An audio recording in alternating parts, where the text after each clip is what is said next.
You're listening to Veg Your Best. There has never been a more important time to be vegan. At Veg Your Best, I want to help you.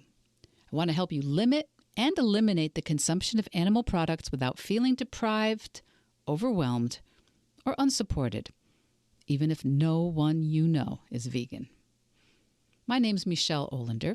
I'm a life coach, and I know that if I could go vegan in my 50s, with all my excuses, I know you can start moving in that direction too.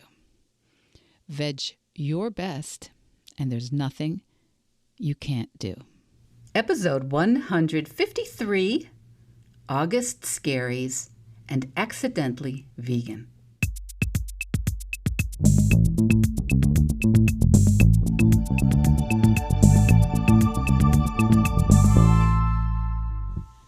I don't think I ever heard the term Sunday Scaries until pretty recently when a friend of mine mentioned having had that anxiety about Monday on Sunday in a way that actually ruined Sundays for her, even though she was still free and able to do other things. And I think in general, it's because I always looked forward to a new week at school, and I generally look forward to new weeks, new seasons. But this last week, I had my own little mini realization that I think I may have the August Scaries.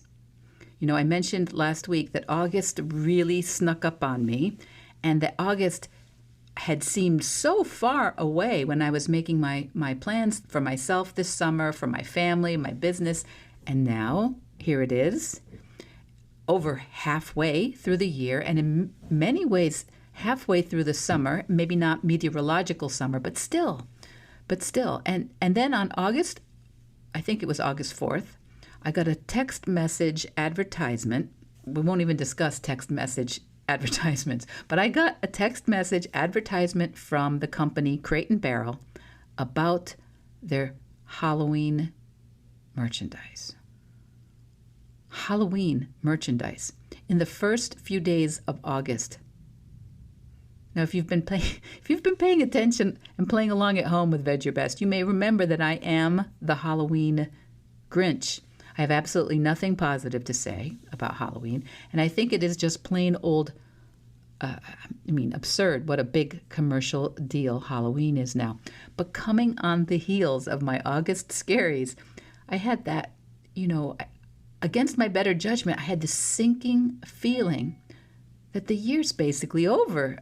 I guess that's what it was. I just felt kind of awful for a few minutes, almost as if I was 13 and hadn't done my summer reading list and school's next week, and that I dropped the ball. And once again, in my head, I'm feeling that I'm not accomplishing what I want to this year, and nothing ever changes because I'm so disorganized. And the feelings felt really real, very true. For a few minutes, I really felt like I had really lost a chance at something. And, because I do this work all the time of examining my feelings, I kind of had that dwelling feeling until I caught myself and I really realized the only thing I was losing was enjoying my afternoon. The only thing I'd really lost was being aware of all the options ahead of me today.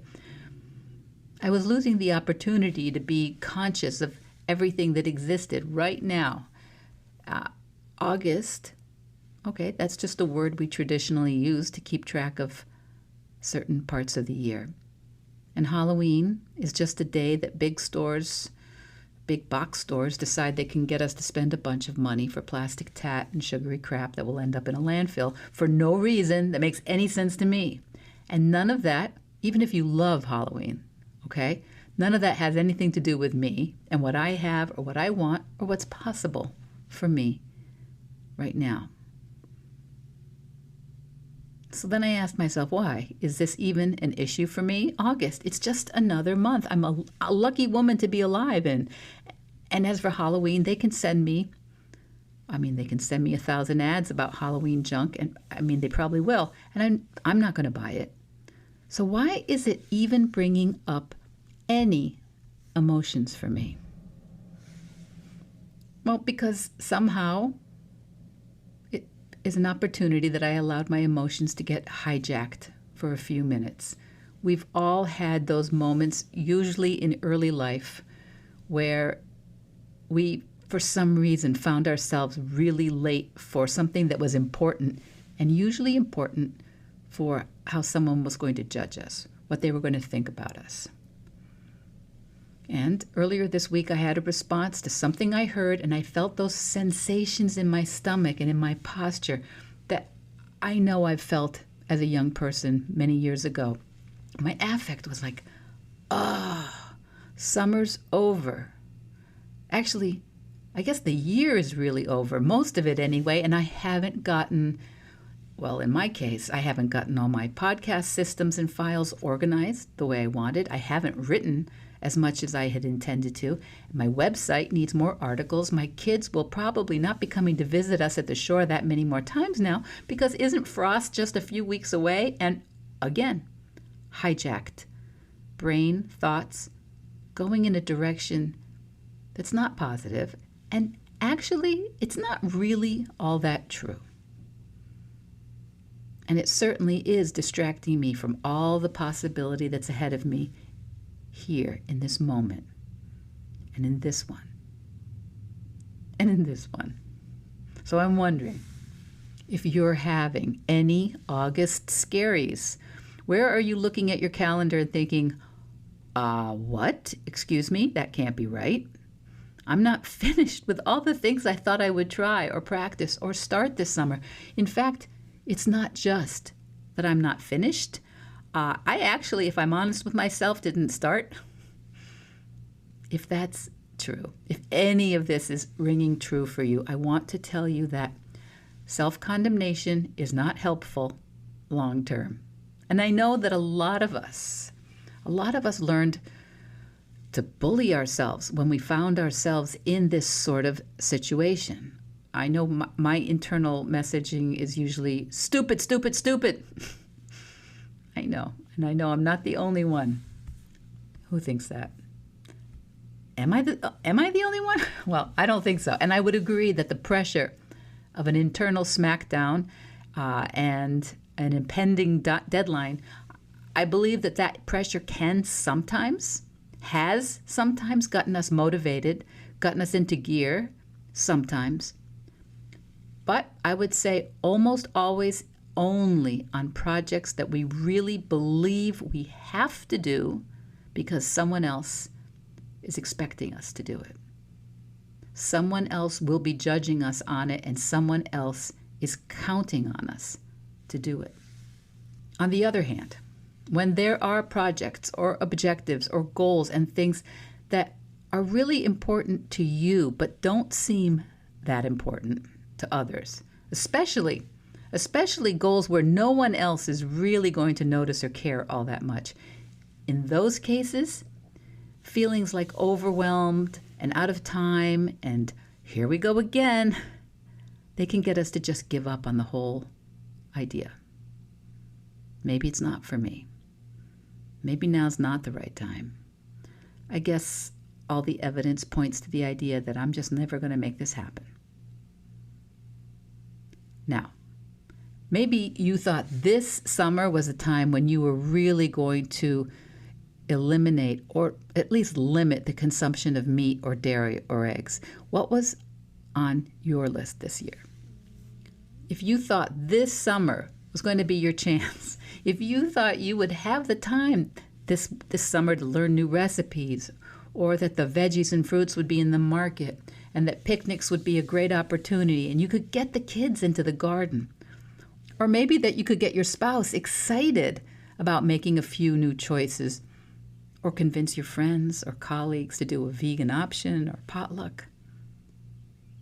You know, in most of these cases, most of the people I talk to about vegan and plant-based goals, no one is going to be on your case if you just drop it, or silently quit, or try to forget about the whole idea. Because honestly, in most of our cases, nobody's demanding, nobody's hoping.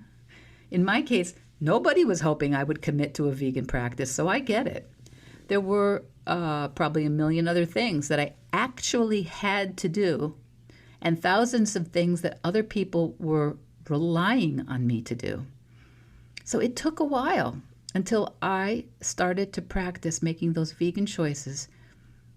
And I know from talking to so many of you who want to know which vegan choice to start with or which category to concentrate on. And so many of you, I know you get annoyed with me. You do. You get annoyed with me when I tell you it doesn't matter. It doesn't matter as long as you start. But I'm going to give you one of my tips today. And I call it my cheating to-do list. Have you ever made a to-do list and put on a couple of things on it that you already do without even needing the list for it? And then you cross them off? It's like a list of where you are already accidentally doing amazing, productive, useful things. And you think, okay, all right, I need to get some traction today. Okay, so here's my list. Pencil, pad, and honestly, isn't it better if you went online and bought a pre-printed pad that says to do on the top of every page? Okay, so this is your to-do list. And I know so much anxiety comes up for us because if we put something, I know I need to do on that list and then I don't do it. Okay, balanced checkbook. Maybe not today, right? Maybe, that's something.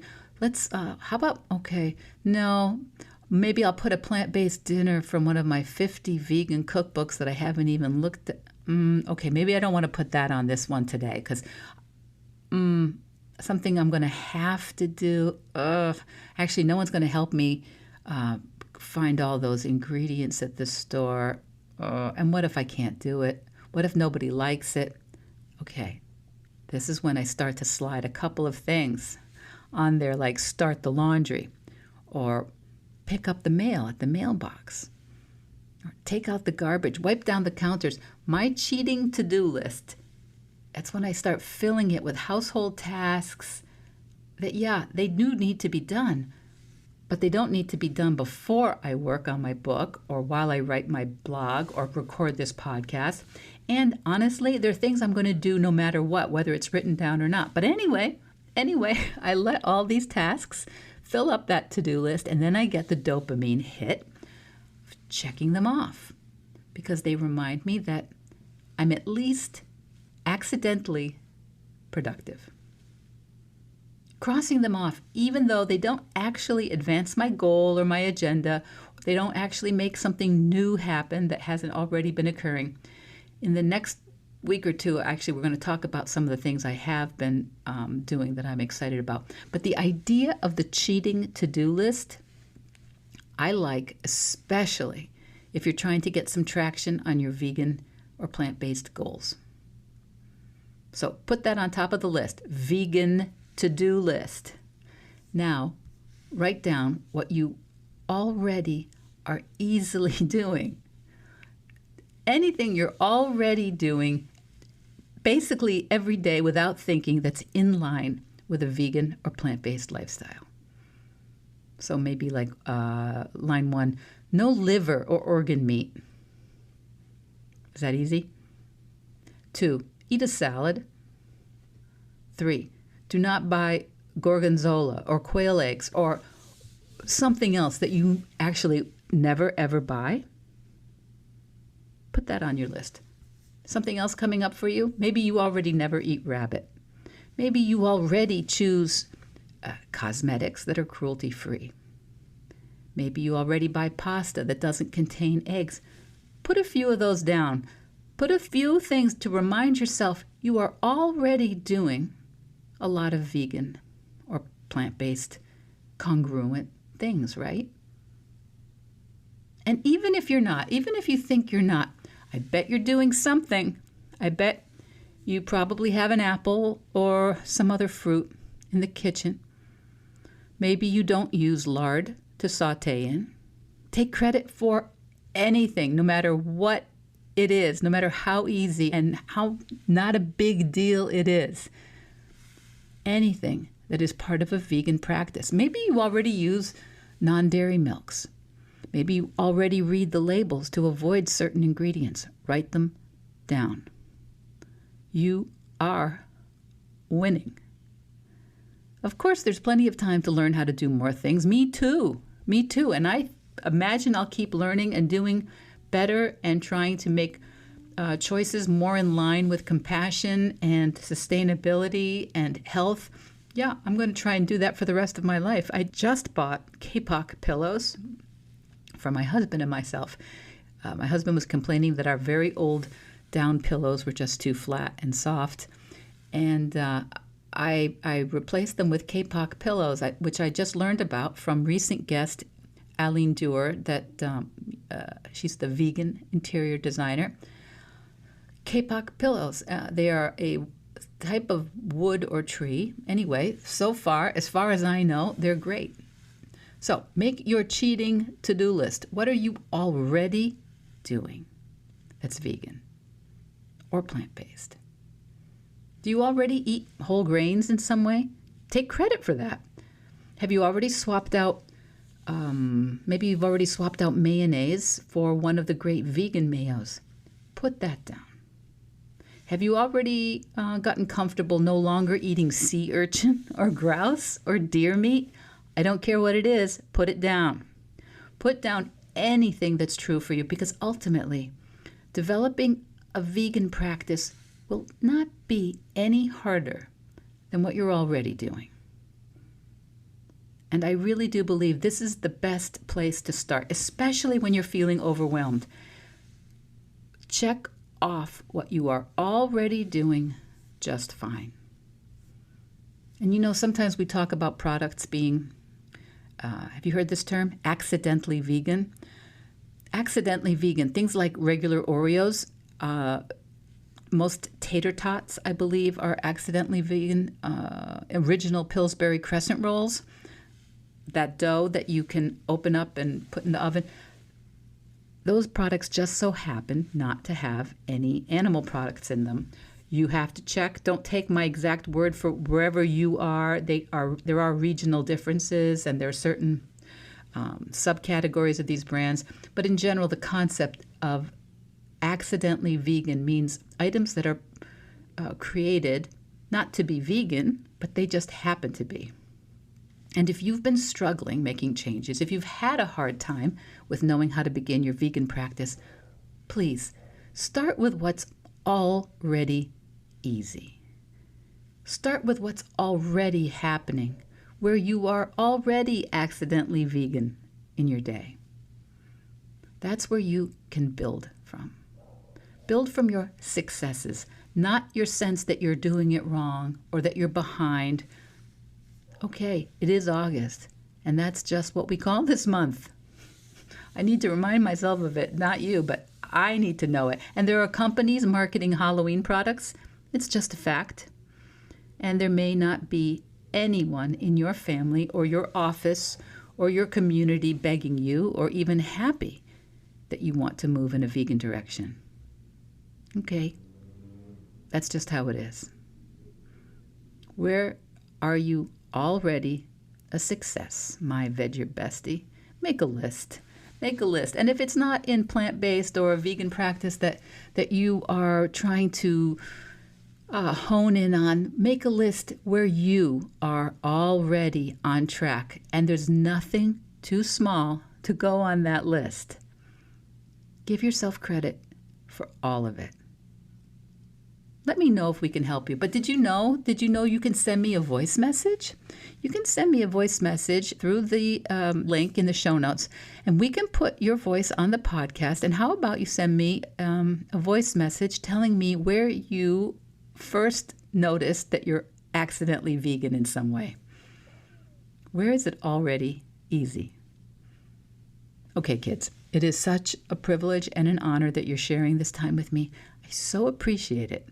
And I also really am deeply grateful that you sometimes share this podcast with others. So please, if there's someone you think who might enjoy it or get something out of it, just hit that button that shares it to them.